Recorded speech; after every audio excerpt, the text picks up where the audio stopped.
Somos la primera vista en temas de interés.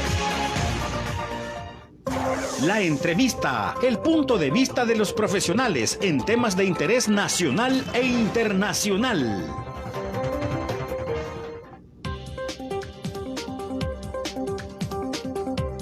Muy buenos días a este viernes acá en 106.9 Radio. Estamos una mañana más con nuestros radioescuchas conversando sobre temas de interés nacional.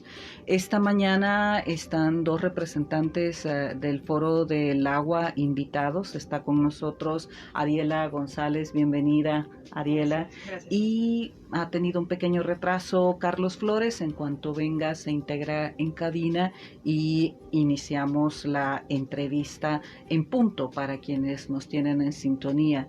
No podemos empezar esta entrevista sobre el tema relacionado a las propuestas de organizaciones sociales hacia el derecho humano del agua, aunque no haya sido ratificado por la actual Asamblea Legislativa como un derecho humano reconocido en la Constitución de la República, pero conversábamos con Ariela de que era muy difícil pasar por desapercibido, no señalar los acontecimientos que se han dado el día de ayer con la captura de diferentes exfuncionarios del gobierno del partido FMLN. Tenemos que manifestar tres cosas principales con respecto a estos hechos. Una, no ha habido respeto a normas básicas del debido proceso, independientemente hubiesen investigaciones con respecto al mal uso de fondos públicos por parte de estas personas cuando fueron funcionarios de la administración, de administraciones anteriores. El debido proceso debe de ser respetado. Las personas deben de ser informadas de los delitos que se le imputan al momento de generar una captura. Las capturas deben de ser realizadas con las respectivas órdenes judiciales, a excepción de que haya un hecho de flagrancia con respecto a esto. Y también las personas tienen derecho a tener asistencia legal desde el mismo momento, incluso cuando son informadas de que son objeto de algún tipo de investigación. En este caso, el abogado específicamente de la doctora Violeta Mengíbar se le impidió entrar a las instalaciones de la Policía Nacional Civil, y eso es una violación clara a normas del debido proceso. También estábamos leyendo los requerimientos que en conferencia de prensa el licenciado Delgado planteó y señaló aspectos que tienen que llamarnos la atención, tres de ellos principalmente. Uno, se asegura de que es continuidad de una investigación realizada desde el 2019, es decir, activada por un fiscal que la Asamblea Legislativa actual supuestamente destituyó, señalado por parcialidad hacia el FMLN y el Partido Arena. Segundo, se señala de que los funcionarios, cuando estuvieron en sus cargos, se generó desde el Ministerio de Hacienda asignaciones de fondos autorizados por la Asamblea Legislativa, pero que no fueron autorizadas superar los montos previamente definidos y diseñados. Un tema que nos llama la atención porque la actual gestión gubernamental ha sido señalada en varias ocasiones de no respetar esos procedimientos desde el órgano ejecutivo. Y el tercer aspecto que señala el licenciado Delgado es de que cuando estaban en funciones las personas detenidas actualmente no respetaron resoluciones de la Corte Suprema de Justicia relacionadas precisamente al tema de fondos públicos, es decir, señalamientos que se están haciendo y se están denunciando actualmente en varias ocasiones hacia el órgano ejecutivo actual. Me disculpo con nuestros invitados, nuestra invitada ya está en cabina, Carlos, por hacer este señalamiento, este planteamiento, ocupando tiempo valioso destinado a la entrevista, pero creo que como radio no podíamos no señalar estos vacíos de debido proceso y de la incongruencia en los señalamientos, en las acusaciones y las bases de las acusaciones que se están haciendo para estos exfuncionarios, exfuncionarias, puesto que son aspectos que actualmente se están señalando y se están denunciando con mucha fuerza contra la actual gestión gubernamental, y parece que si son ellos los que cometen estos hechos no tendría consecuencias, o si son personas vinculadas a el actual poder ejecutivo y legislativo, no tendría consecuencias lo que se está haciendo ahora. Quedan ustedes libres, por supuesto, de hacer comentarios al respecto, pero empezamos nuestra entrevista con respecto a las propuestas de las organizaciones de sociedad civil, de las organizaciones sociales, hacia garantizar de que haya un derecho humano al agua. Esto tiene un precedente, lo mencionábamos al inicio de la entrevista, en el sentido de que no fue ratificada por la actual Asamblea Legislativa, algo que había sido una reivindicación por organizaciones sociales, principalmente por 12, 15 años atrás, de que se reconociese el derecho humano al agua como un derecho constitucional.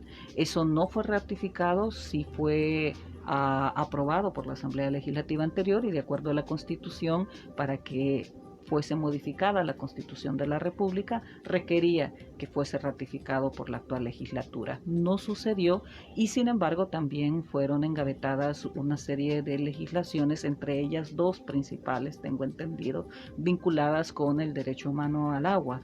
Sin embargo, las organizaciones lo que han hecho es volver a presentar una propuesta partiendo de la responsabilidad como titulares de deberes que la Asamblea Legislativa tiene con respecto a el cumplimiento y garantía de derechos humanos. De eso hablaremos entonces, y bienvenida Ariela, bienvenida Carlos ahora, y empezamos con Ariela. Cuéntenos por favor cómo fue la deliberación con respecto al conjunto de organizaciones que integran el Foro del Agua para tomar la decisión de que si engavetaron, archivaron propuestas de ley que también ustedes habían trabajado, llegar y presentar nuevamente a la Asamblea y posteriormente hablar un poco de las diferencias que hay con respecto a la propuesta enviada por el órgano ejecutivo a la Asamblea Legislativa, que ha entendido cómo legislar con respecto al agua desde su propia iniciativa. ¿Cómo han actuado las organizaciones? ¿Qué ha motivado las decisiones que han tomado y cuáles son las expectativas que tienen con respecto a la propuesta que han presentado? Bueno, quizás sería primero decir que deberíamos, quizás es importante hacer referencia a la Asamblea Legislativa anterior, a la saliente, ¿verdad? Esta Asamblea Legislativa saliente, la Comisión de Medio Ambiente y Cambio Climático dejó únicamente un estudio de 111 artículos de las diferentes propuestas de ley que habían sido presentadas. Entre ellas la propuesta de ley que nosotros representamos, que es la hecha por el Foro del Agua de El Salvador, ¿verdad?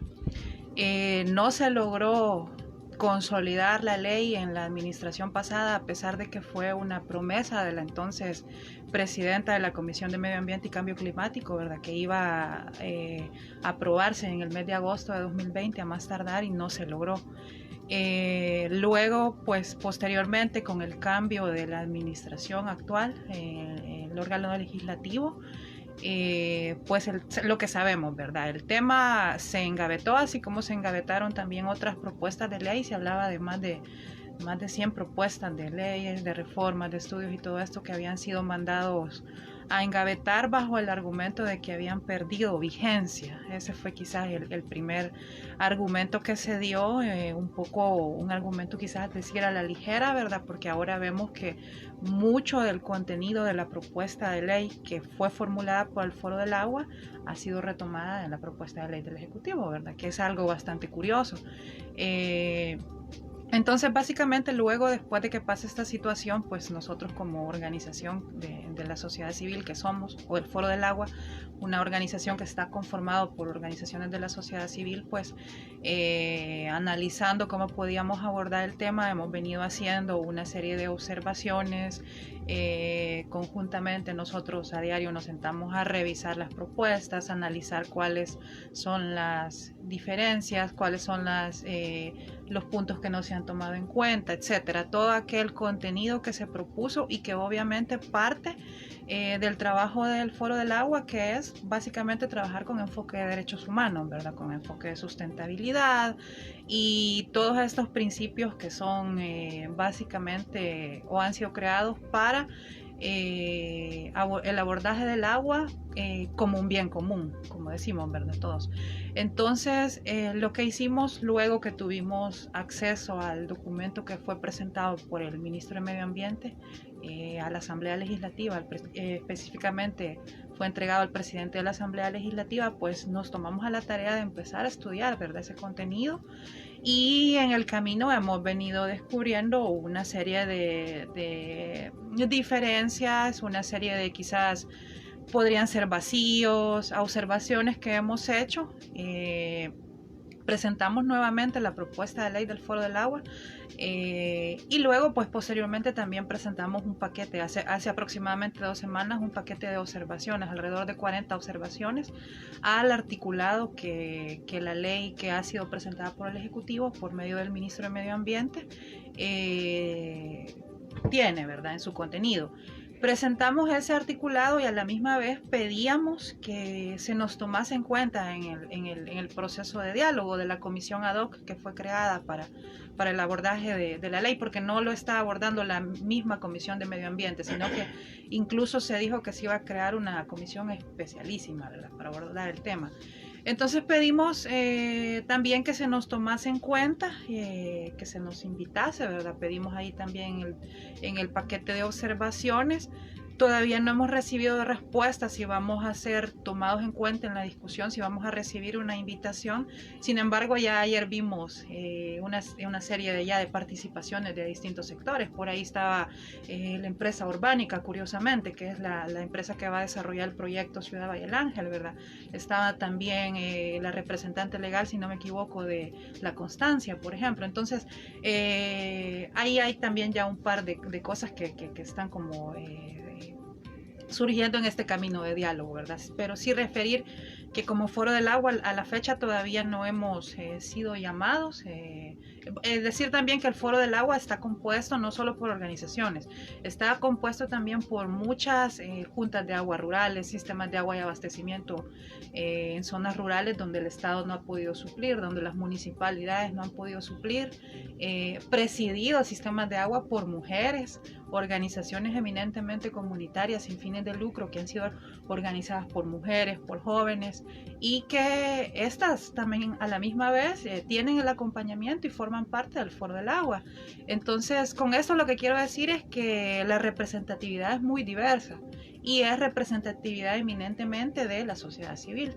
Entonces, básicamente eso es lo que ha venido pasando, lo que hemos nosotros venido accionando desde que la comisión está abordando el tema de esa propuesta de ley, y definitivamente la expectativa es que seamos llamados, que seamos tomados en cuenta, que ese paquete de observaciones que entregamos se lea, se analice, ¿verdad?, y que se dé una respuesta también, ¿verdad?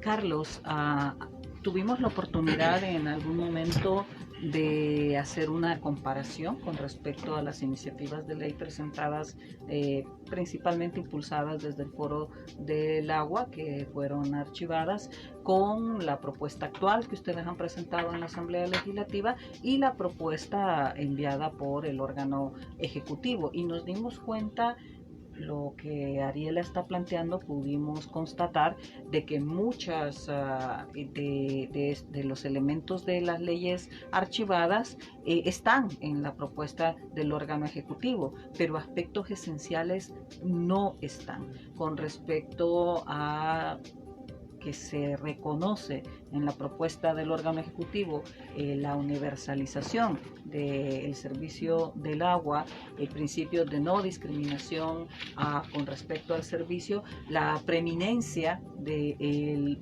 uso humano del agua para la subsistencia, pero en la medida de que se va avanzando con respecto a la legislación, eso no está retomado desde la propuesta del Ejecutivo para garantizar de que lo que se plantea en los enunciados sean concretados. ¿Cuáles son las diferencias, Carlos, entre la propuesta presentada por el Foro del Agua actual y la actual propuesta del órgano ejecutivo?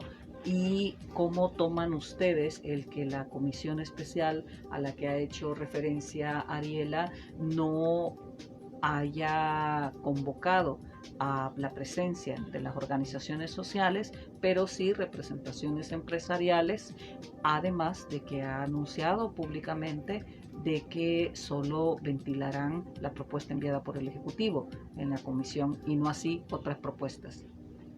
Bueno, sí, buenos días Celia, buenos días amigos y amigas.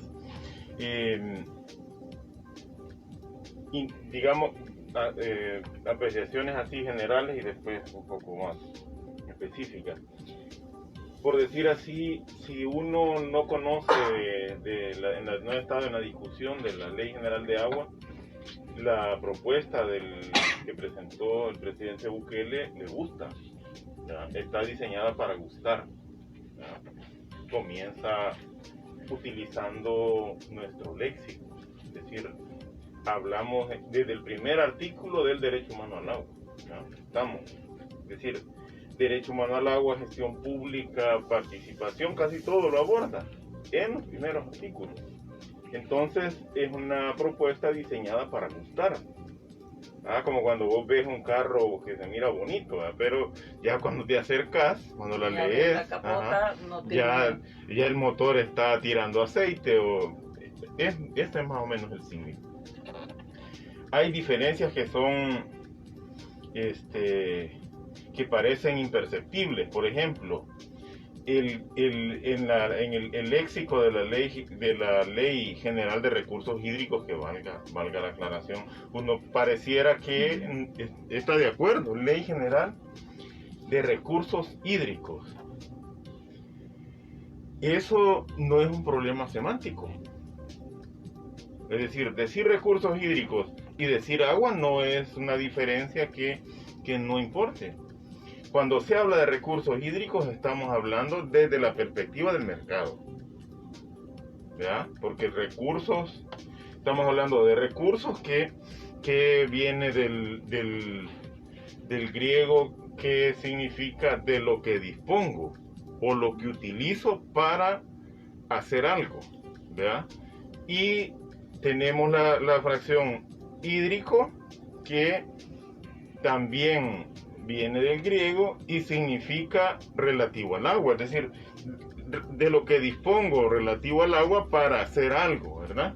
Entonces, esa es una mirada vista desde el agua como un stock, como una cantidad de agua que yo puedo utilizar para hacer algo, y esta algo es la producción, ¿verdad? Entonces, desde el nombre estamos en desacuerdo. Y no solo es el nombre, porque parece que el que hizo la ley, Javier Argueta, ¿verdad?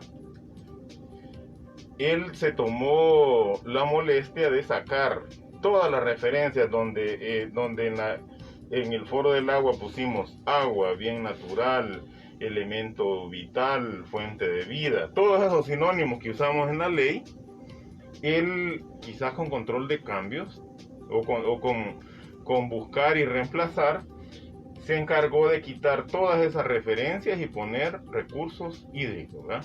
Eso no es un problema semántico. Es una diferencia fundamental que define el enfoque. En recursos hídricos, conforme lo que te estoy entendiendo, Carlos, se refiere a el uso que se le va a dar como algo de lo que me puedo apropiar para mis finalidades. Y no está planteado el agua como parte de la vida, como fuente de vida y mucho menos como derecho humano. Exactamente, estamos hablando de una diferencia fundamental que es de visión, ¿verdad? Nosotros y nosotras vemos el agua como la fuente donde se reproduce la vida, determina la cultura, la alimentación, ¿ah? Entonces, el agua por eso tiene valores que son intrínsecos, ¿verdad? Un valor social, un valor ambiental, un valor cultural y también tiene un valor económico, ¿verdad? Eso no se puede separar del agua, porque pues si uno no puede decir que el agua sirve para la producción y que las empresas deben tener agua, eso no lo vamos a decir. Claro que el agua no solo es un elemento para la producción, sirve para bañarnos, para ir a tirarnos al río, a la poza, a buscar cangrejos. Y esos valores pareciera que tienen que estar supeditados al derecho que tienen las empresas de hacer dinero. De hacer uso del recurso. Ajá, entonces entendido como recurso. Exactamente. Por eso esa es una diferencia que yo pediría que la gente, por lo menos la gente que tenga pensamiento más progresista, deje de usar esa frase. No podemos seguir sometiéndonos al pensamiento dominante, llamando a la vida recurso, llamando a la vida stock. Entonces esa es una primera diferencia fundamental entre muchas que vamos a señalar. Ariela, siguiendo el símil que ha hecho uso Carlos, ¿habría otra diferencia sustancial con respecto al manejar recurso hídrico y no manejar el agua como vida, como fuente de vida? Tengo entendido de que uno de los problemas principales que ustedes han señalado a la propuesta generada por el órgano ejecutivo es los tiempos de concesión con respecto a empresas. Llama mucho la atención que las organizaciones que integran el Foro del Agua no hayan sido convocadas aún y tampoco se les haya anunciado que serán convocadas, y sin embargo, como ha señalado, representantes legales y representantes de la Constancia y de la empresa que está responsable de la urbanización del proyecto urbanístico en Valle del Ángel sí ya participaron dentro de la comisión. ¿Esto puede obedecer al tema de las concesiones con respecto al agua entendida como recurso en la ley del órgano ejecutivo? Bueno, quizás definitivamente obedece a querer, supongo yo, el querer dar una imagen de que se va a tomar en cuenta a todos, ¿verdad? Y entre ellos se va a tomar en cuenta a las empresas que han estado, como ya decía Carlos, lucrando de esa forma a gran escala, ¿verdad? De lo que es un bien que debería de ser un bien y no un recurso, como ya señalaba él. Curiosamente, en lo que hacíamos referencia al tema de los permisos, específicamente el artículo 61 de la propuesta de ley del Ejecutivo, tiene una diferencia más, sumada a la que ya refería Carlos, que no es únicamente una diferencia semántica, sino que obviamente obedece a un objetivo. Hay una diferencia más, y es que la propuesta de ley generada por el Foro del Agua en el tema de los permisos para la explotación de agua, ¿verdad?, establecía un máximo de 5 años, independientemente de los niveles que se sustrajesen de agua y se distribuyesen. En la nueva ley, como refería en el artículo 61, o en esta ley presentada por el Ejecutivo, se establecen dos tipos de niveles, nivel 1 y nivel 2. Hay un dato numérico en metros cúbicos que es bastante alto, no recuerdo ahorita el número específico, que establece que de ese monto de metros cúbicos al día, hacia arriba, que es algo sumamente volumétrico, exageradamente alto, quien tramite un permiso va a tener un máximo de 15 años, con posibilidad de ser renovado. Es decir, 30, y 30, 45, no establece un el límite de renovaciones. Luego establece el nivel 2, que es ese tope que se ha puesto hacia abajo, se entendería, ¿verdad? O sea, quien consuma menos de eso tendrá un permiso de 5 años. Obviamente siendo renovado también por otros 5 años, por otros 5 años más y así sucesivamente. ¿Qué llama la atención de esto?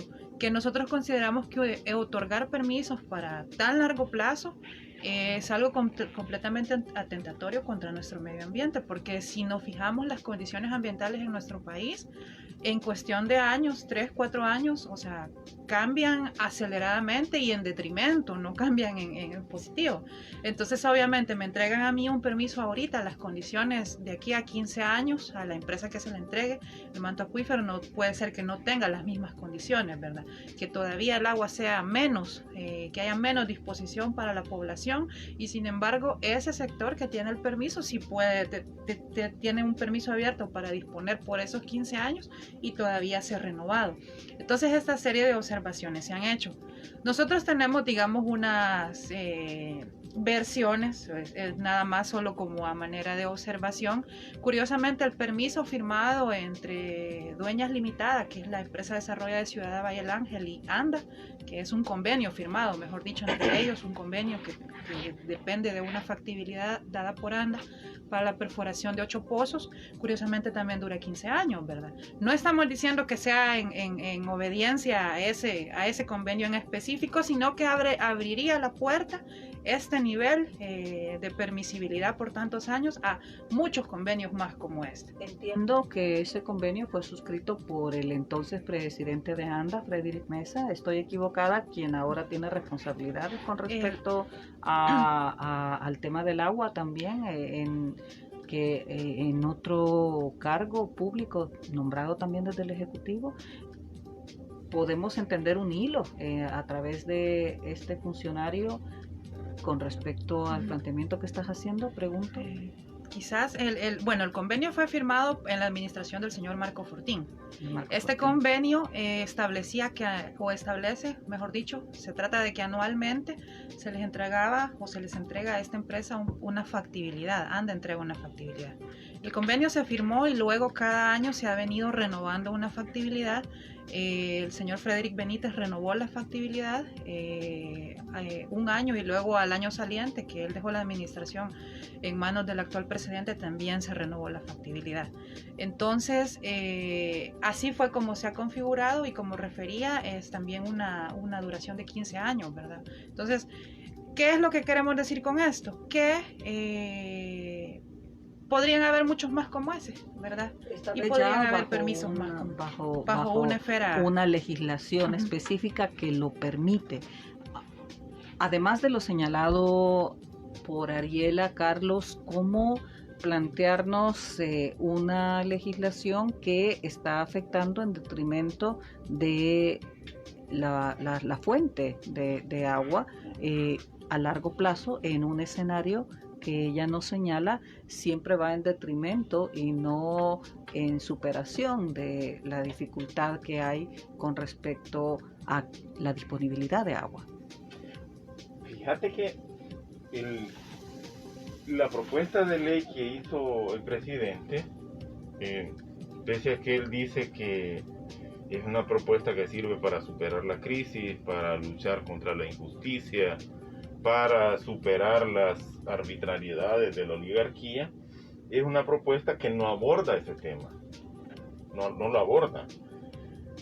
Ya el planteamiento que hacemos al decir que situaciones como Valle del Ángel, que no es la única, es decir, ese es el convenio ANDA Dueñas para Ciudad Valle del Ángel. Está un convenio ANDA Grupo Roble para Paseo del Prado. Los mismos Dueñas tienen otro convenio ANDA Dueñas que sirve para abastecer estas urbanizaciones que están en la prolongación de la 75. Aquí hay urbanizaciones que se abastecen del otro convenio ANDA Dueñas. Hay otro convenio ANDA con empresas privadas, con otras empresas constructoras, Gitano Dueñas, Grupo Roble y otros, que sirve para todos estos edificios de apartamentos que hay en la zona de el Redondel Maferrer. Todas esas torres se abastecen con otro convenio ANDA Empresa. Está Fihidro en la Cordillera del Bálsamo, que sirve para abastecer todas esas urbanizaciones nuevas. Todo esto tiene una característica, y es que la gente de la zona sur de San Salvador o de esos territorios se queda sin agua, y las empresas las desvían el agua hacia estos grandes proyectos urbanísticos para clase media alta hacia arriba. Hacia arriba. Pero ahí digamos que quien llega a vivir ya no es el asunto. El asunto es que vos tomás el agua, la tomás y decís a quién se la vas a dar, y ahí elegís dársela para que estas empresas la transformen en mercancía y hagan ganancia. Ahí hay un problema. Esa práctica, que hay que decir que no es una práctica, que sí es una práctica que la desarrolló a la perfección Marcos Fortín durante los gobiernos del FMLN. Él la desarrolló, porque el único convenio que había era Fihidro. Él perfeccionó el Fihidro y lo convirtió en estos convenios ANDA Empresas, ¿verdad? Entonces, claro, si me preguntas, llega Urbánica a la comisión y quiere la ley del Ejecutivo, por supuesto, porque esa ley no está eliminando esa práctica, ¿verdad? La fomenta y la deja legal, la deja legalmente, ahora en una legislación secundaria, y antes era una concesión dada por ANDA. Era una práctica irregular, porque de hecho presentamos contra el convenio ANDA Dueñas, presentamos una demanda de inconstitucionalidad, porque ANDA, aunque se le dan como 4 vueltas, porque ANDA dice, yo te doy la factibilidad, te permito que perfores los pozos, vos me vas a dar los pozos y me vas a dar la infraestructura, yo lo que voy a hacer es darte el agua, ¿verdad? Entonces, le da factibilidad, ellos hacen infraestructura, lo construyen, se lo dan a ANDA, y entonces ¿qué? Se convierten hasta en paladines del auxilio de los cristianos, ¿verdad? Porque ellos invierten y de muy buena voluntad le hacen la donación a ANDA para que ANDA le dé a la gente. Claro, el agua que va a generar ahí tienen que dársela a ellos, pero ANDA le tiene que dar. Valle de Ángeles sería un ejemplo en donde las concesiones y se escala la cantidad de agua a la que tiene derecho la empresa constructora del proyecto urbanístico, cada vez en detrimento del acceso de las comunidades que no son parte del proyecto urbanístico. Eso entonces fue instaurado, si la palabra es la adecuada, por el expresidente de ANDA por parte del FMLN, en la última gestión del FMLN, y fue reclamado por parte del Foro del Agua como inconstitucional, y dentro de eso ahora está siendo legitimado y legislado en la propuesta del actual órgano ejecutivo en beneficio de los dueños, en beneficio de los POMA, claro, de Munra y Mesa. ¿No viste ayer llegó la empresa Urbánica? Por supuesto, ellos están reventando cohetes. Si es un modelo de gestión irregular, que con la ley se va a regularizar. ¿Ah? Es grave lo que ustedes están planteando. Por supuesto. Nosotros no es una denuncia de ahora, la demanda de inconstitucionalidad la presentamos en el 2019.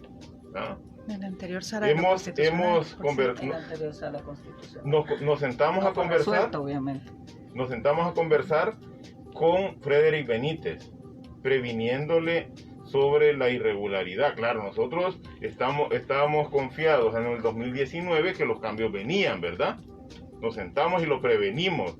Lo que hizo Marco Fortín es ilegal, inconstitucional. Y tenemos presentada una demanda de inconstitucionalidad ante la Sala de lo Constitucional. No la habíamos presentado todavía. La iban a presentar. La íbamos a presentar. Él se sentó y nos dijo, no tengan pena.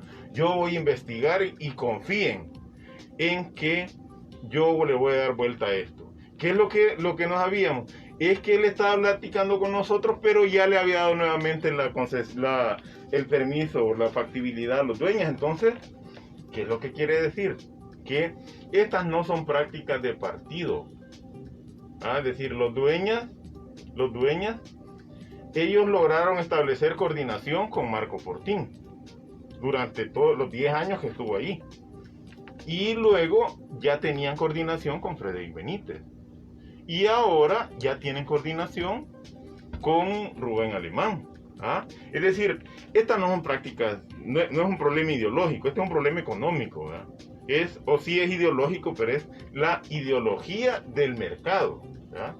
Ideología del mercado. Es el agua vista como un stock, como una mercancía, dispuesta para que los dueños, para que los POMA, para que los regalados la transformen en ganancia y se la apropien, ¿verdad? Porque se la lleven a sus proyectos esta misma figura está vista. Van a llegar también la agroindustria azucarera, ¿verdad?, a decir que está bien. Por supuesto, ellos también tienen ya sus mecanismos para que todo el cultivo de la caña del país tenga garantizada el agua. Entonces, ¿están de acuerdo con la ley? Por supuesto, porque la ley nuevamente no cuestiona esos mecanismos. La ley normaliza, legaliza la injusticia, legaliza el robo y el despojo del agua que ya hay en el país.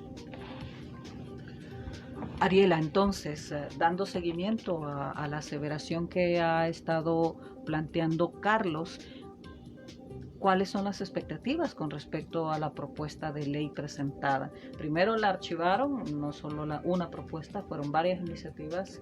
El Foro de Agua, ¿cuál es la estrategia con respecto a una asamblea legislativa que ya ha dicho, al menos desde la comisión, que la propuesta que va a ventilar es la que ha recibido del órgano ejecutivo? Bueno, quizás lo principal es que recordemos que ahorita está en anteproyecto, ¿verdad? Y que la expectativa es que la sociedad en general se dé cuenta de esto que estamos diciendo. Como decía Carlos, el contenido puede ser muy bonito, incluso la ley presentada por la NEP anteriormente reconocía el derecho humano al agua, decía, se reconoce el agua como un derecho, el cual es para todos y todas las salvadoreños, etcétera. Pero sabíamos que el problema era otro, que en su ente rector estaba representado, digamos, la empresa privada. Entonces, lo que queremos es que, primero, que la gente se dé cuenta de esto. Segundo, primero eso. Segundo, que ese proceso de debate realmente exista. Realmente existe ese proceso de debate donde al centro se ponga al salvadoreño, a la mujer salvadoreña de a pie, común, ¿verdad? La que se levanta ahí en San Luis de Herradura cuando llega la pipa, porque no hay, de las 12 comunidades por las que está compuesta, absolutamente ninguna tiene sistema de abastecimiento de agua potable, ni municipal, ni por ANDA, ni por ninguno de estos métodos, que esa mujer sea tomada en cuenta, que ese hombre, que ese obrero sea tomado en cuenta. Esa es la participación que queremos. ¿Por qué? Porque básicamente son quienes componemos, digamos, la sociedad, ¿verdad? Los demás sectores tienen suficientemente herramientas para defenderse por ellos mismos, como para decir que valga la pena que estén ahí presentes. Entonces, primero eso es lo que queremos. Ya hacíamos referencia a que estos sectores estuvieron presentes ayer, ¿verdad? Y sin embargo, había habido una invitación, parece, había estado presente la UCA y la UES en días anteriores. Enhorabuena, ellos hicieron referencia a los 5 puntos no negociables. Y qué bueno que se puso eso sobre la mesa, porque es algo que recordarle a la comisión, ¿verdad?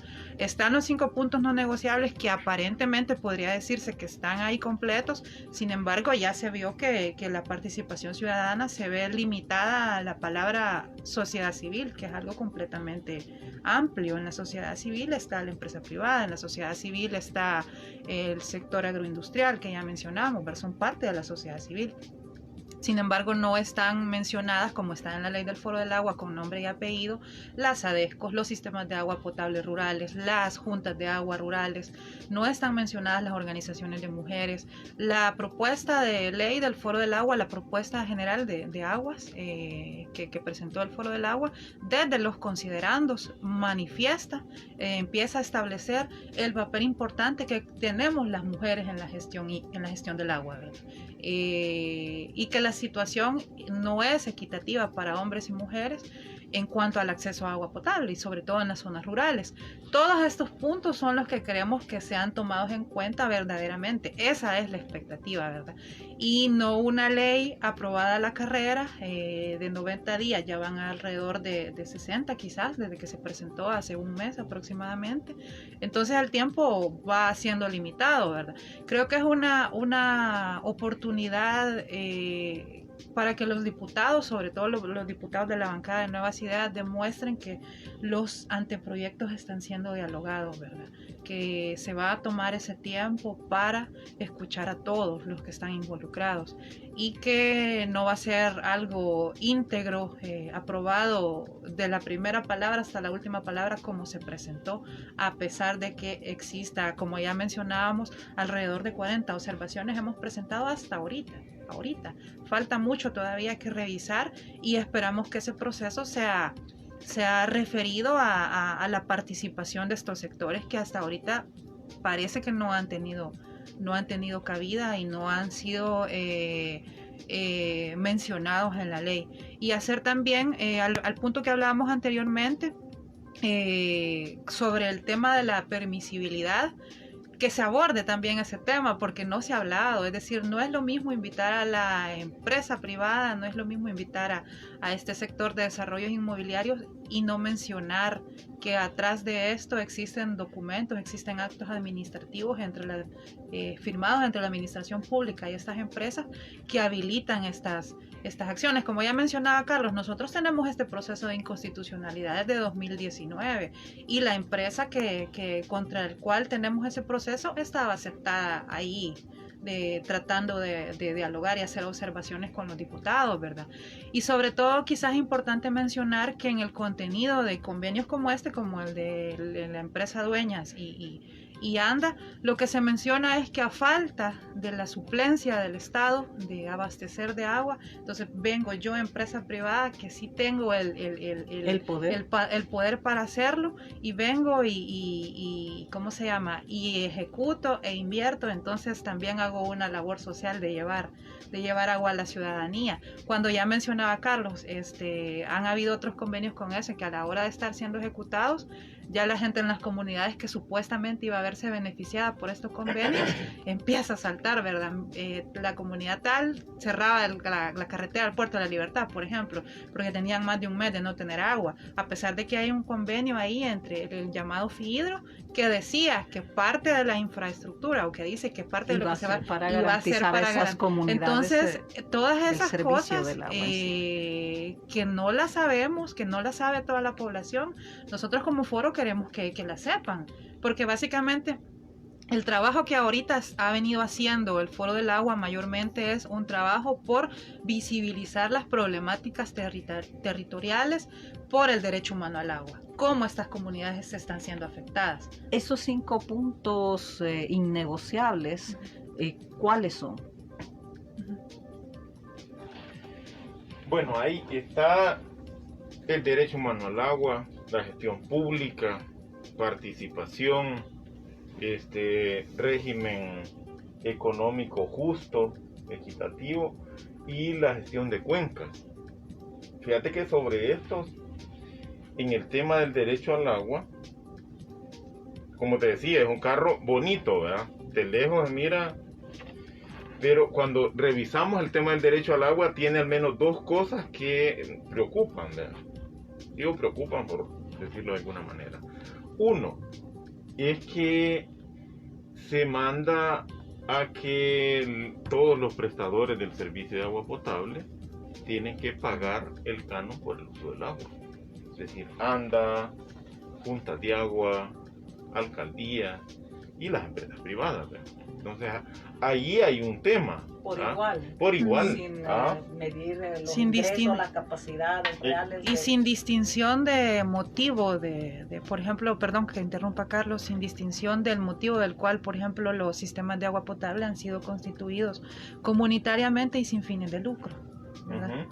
Sistemas de agua potable constituidos bajo enfoque comunitario y sin finalidad de lucro. Eso la ley lo deja fuera. Es decir, ese es el otro tema. Es decir, que que se habla de la garantía del derecho al agua, pero ni siquiera se hace mención de las juntas de agua, de estos sistemas comunitarios. Hay más de 2.500 juntas de agua en el país. Que integran el foro de agua, algunas de ellas, tengo entendido. Nosotros integramos 150 más o menos. 150 Ajá. de las mismas. 150. Entonces, estas 2.500 juntas de agua que abastecen a 1,5 millones de personas, ni siquiera se mencionan. Y hay en uno de los artículos lo que se hace es decir, los prestadores autoabastecidos del servicio de abastecimiento de agua. ¿Cuáles son los autoabastecidos?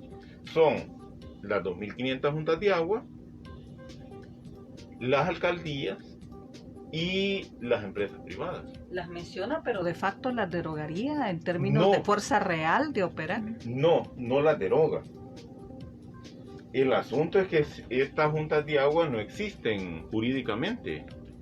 No existen. Aunque en una legislación nacieron de una legislación. No, o sea, las juntas de agua son viejísimas. Ajá. Empezaron a surgir en los 70, ¿verdad? En los 70, en 1965, ANDA le dio la facultad, la función al Ministerio de Salud de llevarle agua a las zonas rurales. ANDA nace para darnos agua a todos los salvadoreños y salvadoreñas, dice el artículo 2. Pero en el 1965 ANDA dijo, para cumplir mi misión, trabaja vos esa parte, porque esa parte no es importante, ¿verdad? Entonces, esa función se la dieron al Ministerio de Salud. Y esa función, el Ministerio de Salud se la regresó a ANDA cuando llegó Cristiani. Le dijo, mira, esta función no me interesa.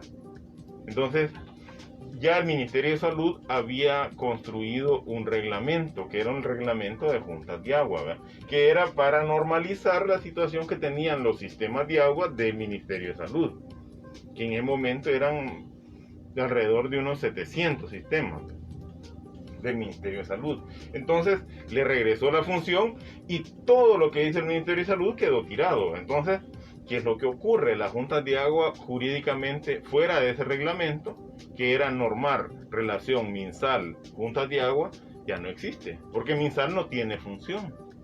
Entonces, la figura de junta de agua no existe en ninguna parte. Lo que se hace es, y ese problema se resolvió en los 90, era cómo nos legalizamos.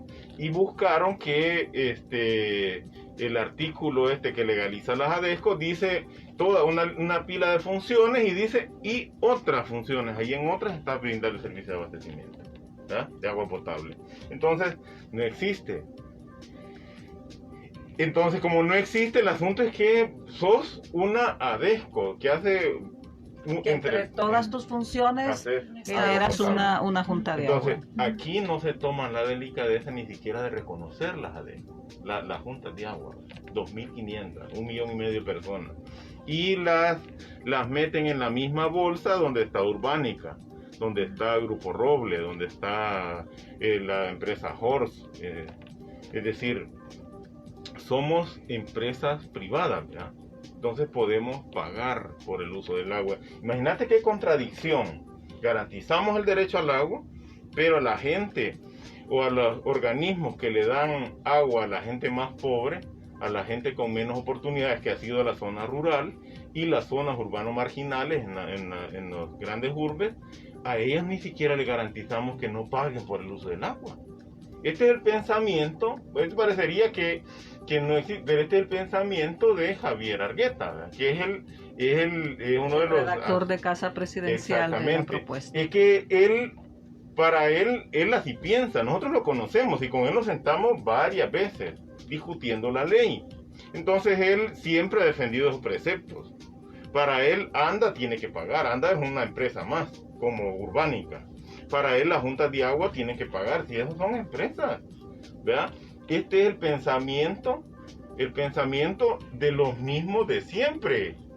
Javier Argueta es de los mismos de siempre, porque él siempre ha estado con los mismos, defendiendo los derechos de las empresas, el derecho que tienen las empresas a usurpar, a robarnos, a contaminarnos el agua. ese derecho es lo que está, o ese pensamiento radical del mercado es lo que está en el espíritu y en los contenidos fundamentales de la ley. Entonces, derecho al agua, derecho humano al agua, artículo 1 de la ley de Nayib Bukele, pues vemos que no se cumple. ¿Ah? Porque ni siquiera saben cómo se come el derecho al agua. ¿Ah? Tenemos ya los últimos minutos, prácticamente estamos cerrando la entrevista. El tiempo nos ha superado, como siempre, en estos espacios. Sin embargo, ha sido muy ilustrativo el planteamiento de ustedes. Y solo cerrar con una última intervención de ustedes con respecto a las expectativas. Entonces, las estábamos preguntando a lo largo de la entrevista. ¿Cómo garantizar el derecho al agua desde una pelea frente al órgano legislativo, donde están prevaleciendo intereses de siempre que terminan dañando las necesidades y los derechos de las personas más desposeídas? Cierra, por favor, Ariela, con esta última consideración. Que entendamos que lastimosamente el país vive una realidad donde no todos somos iguales. Y la mayor desigualdad, lastimosamente, está en el sector que es carente de agua, el sector más pobre, más vulnerable, ¿verdad? Que como ya sabemos, eternamente afectado por las problemáticas. La expectativa es, como ya habíamos mencionado, primero que todo esto se escuche. Segundo, que el discurso concuerde con los contenidos de la ley, con el comportamiento de los legisladores, porque yo creo que es bastante alarmante cuando vimos a diputados, a diputadas, a funcionarios públicos utilizar términos como el desarrollo no puede pararse, ¿verdad? Refiriéndose al desarrollo, como ya refería Carlos, solo a un comportamiento de mercado, solo a una dimensión eminentemente económica, cuando el desarrollo es sumamente multidimensional. Está la salud, está el medio ambiente, está la alimentación, está la educación, que curiosamente son todos aquellos aspectos que son el talón de Aquiles de nuestro país, ¿verdad? Durante años. Entonces la expectativa primero es que esto que estamos diciendo llegue a la población, al sector que todavía está un poquito apático con el tema, a no naturalizar conceptos como es que agua nunca hemos tenido y no vamos a tener, a no naturalizar que no sea normal, o que no es porque no es normal que hayan comunidades todavía donde ni siquiera por cañería se tenga acceso, porque no es normal que un río que no aguanta una represa más se le quiera poner 7 represas en su cauce, y estos comportamientos definitivamente no son normales. Y regularlos en una ley con permisos de hasta 15 años renovables están haciéndose normales y para acabar de rematar, legales, ¿verdad? Entonces, la expectativa es esa, que verdaderamente se trabaje con enfoque de derechos humanos, que al final no es nada más que quien está en una situación de más desigualdad sea tomado en cuenta, ¿verdad? Y que sean respetados sus derechos. Yo creo que quizás como foro esa es nuestra expectativa, que esas juntas de agua sean tomadas en cuenta, porque precisamente no es que la gente de su gusto hagamos una junta, ¿verdad? Simplemente que el agua nunca llegó, los años pasaron y el Estado nunca llevó agua a sus cantones, a sus municipios, etcétera. Entonces, ni modo, nos organizamos nosotros como ciudadanía, conformamos nuestra junta, y en el pasar de los años, como decía Carlos, han sido tantas situaciones como esta que tenemos 2.500 juntas aproximadamente. Entonces, es esa la expectativa como foro. Nosotros no vamos a perder el ímpetu de seguir luchando porque el acceso y el reconocimiento del derecho humano al agua en El Salvador sea primero eso, sea existente, y que no sea solo eso, sino que sea sustentable, porque no estamos solo nosotros, viene luego una generación después de nosotros, y que básicamente la sustentabilidad se reside en eso, ¿verdad? Que el agua sea para todos y todas en lo que tengamos de vida. Ha estado con nosotros esta mañana Carlos y Ariela, representantes del Foro del Agua, haciéndonos conciencia de que están luchando por un derecho que nos corresponde a todos, y es el agua como derecho humano. Muy buenos días a todos. Gracias por estar con nosotros esta mañana. Gracias. Ya regresamos con Primera Vista, la información.